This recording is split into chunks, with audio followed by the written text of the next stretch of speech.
ओम सादर नमस्ते जी। आप सबका हार्दिक स्वागत है हमारे चैनल आर्य टू आर्य में। आइए अपनी वैदिक कक्षा का हम फिर से आरंभ करते हैं और आज का हमारा विषय रहेगा आर्य महासम्मेलन में मोदी जी से अपेक्षा, अर्थात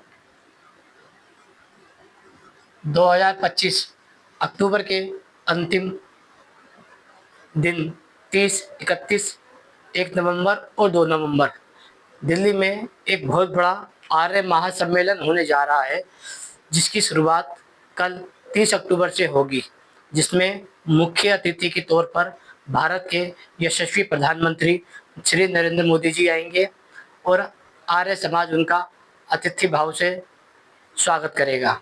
आइए समझने का प्रयास करते हैं। यदि कोई व्यक्ति या कोई प्रधानमंत्री या कोई राजा जब अपने समाज से मिलता है, तो समाज की जो मूलभूत आवश्यकताएं होती है, मूलभूत समस्याएं होती है, वह राजा से अवगत करता है और उसको बताता है।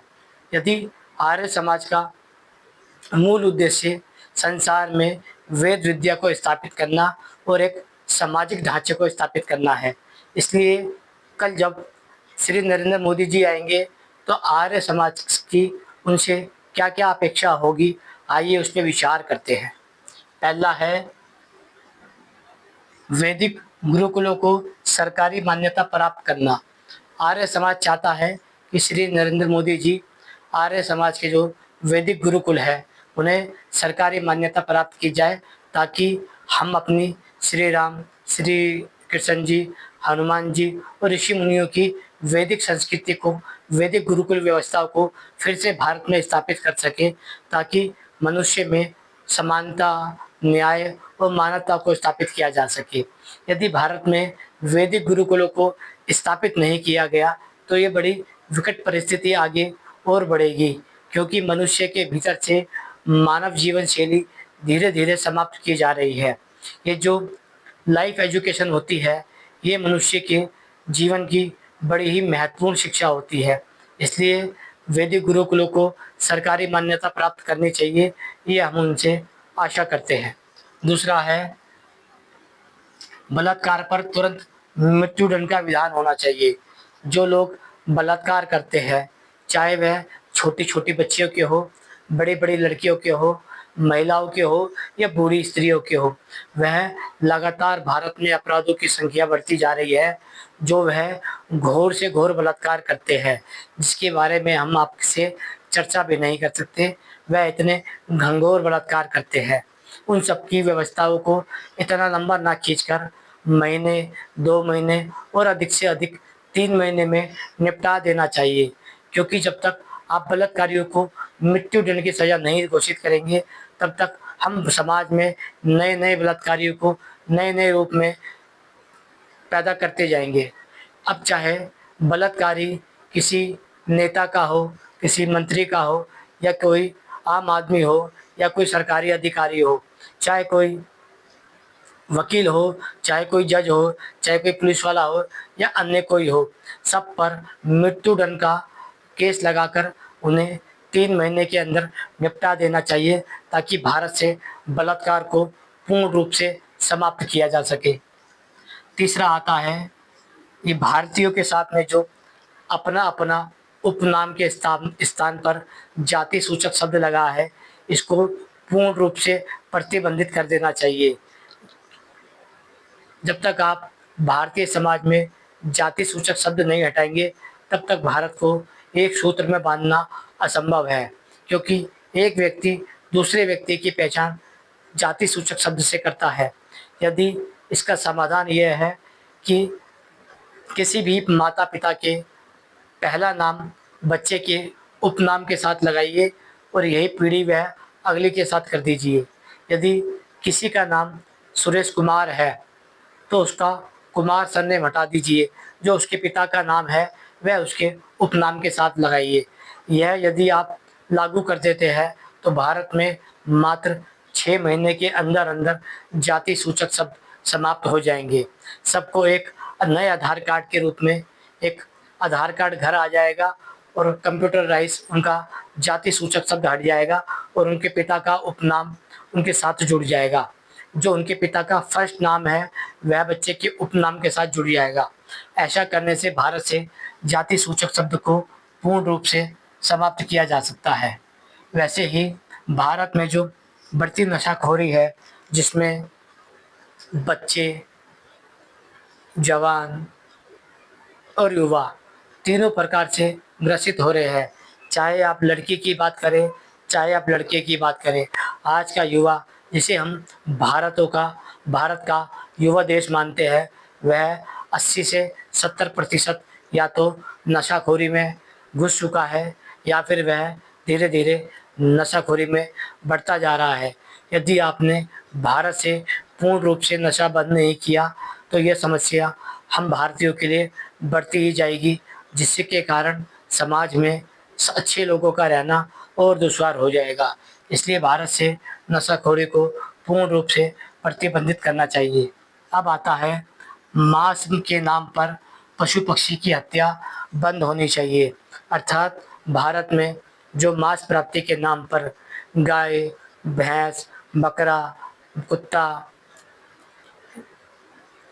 मुर्गा, बकरा, ये जो कटे जा रहे हैं, भेड़ आदि पशु, इन सब की पर पूर्ण रूप से प्रतिबंध होना चाहिए, क्योंकि कोई भी देश जब तक धर्म वाला नहीं हो सकता, जब तक वह दयावान और प्रेम को ना अपनाए।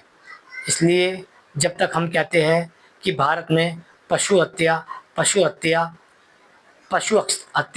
और पक्षी हत्या मांस प्राप्ति के नाम पे की जाएगी, तो भारत कभी भी ना ही धार्मिक देश की गिनती में आ सकता है और ना ही वह सज्जनता की गिनती में आ सकता है। इसलिए भारत में पूर्ण रूप से मांस के ऊपर प्रतिबंध लगना चाहिए।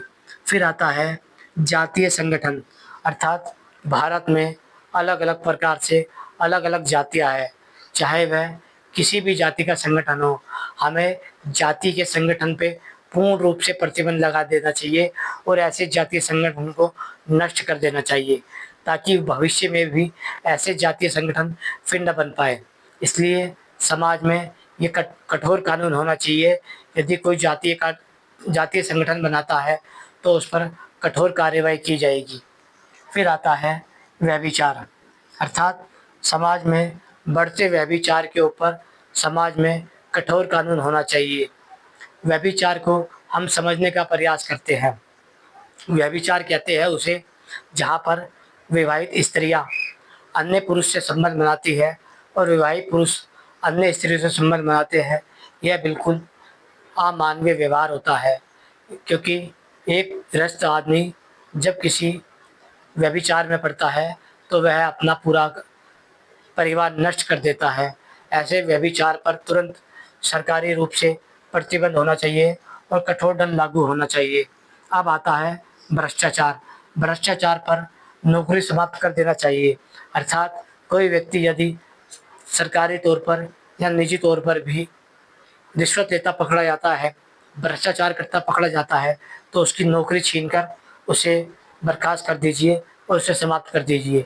आशा करते हैं ये विषय आपको सरलता से समझ आ रहे होंगे। एक अब आता है एक घर में एक सरकारी नौकरी देकर व्यवस्था को ठीक करना, अर्थात भारत में लगभग यदि बात की जाए तो लगभग कम से कम 70 करोड़ परिवार होंगे और भारत में जो सरकारी नौकरियां है वह भी यदि देखी जाए तो वह 7 करोड़ के आसपास हो सकती है।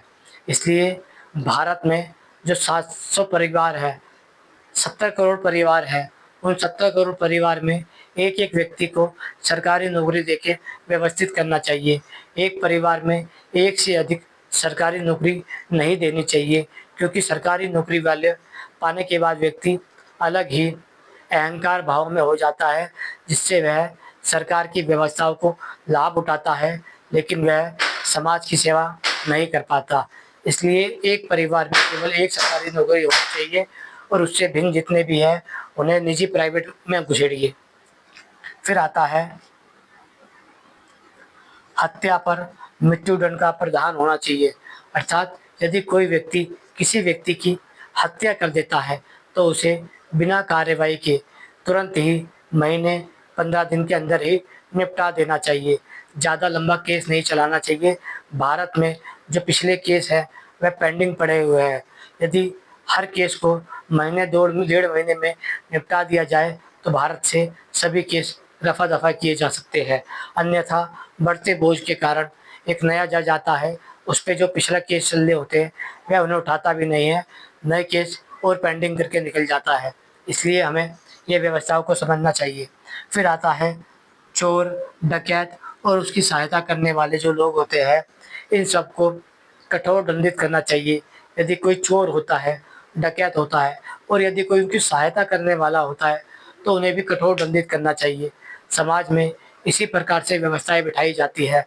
यदि जब तक हम इस व्यवस्थाओं को अनु अनु अपने आचरण में लेके नहीं आएँगे, तब तक हम भारत को एक सभ्य समाज, एक धार्मिक समाज, एक उत्तम समाज नहीं कह सकते।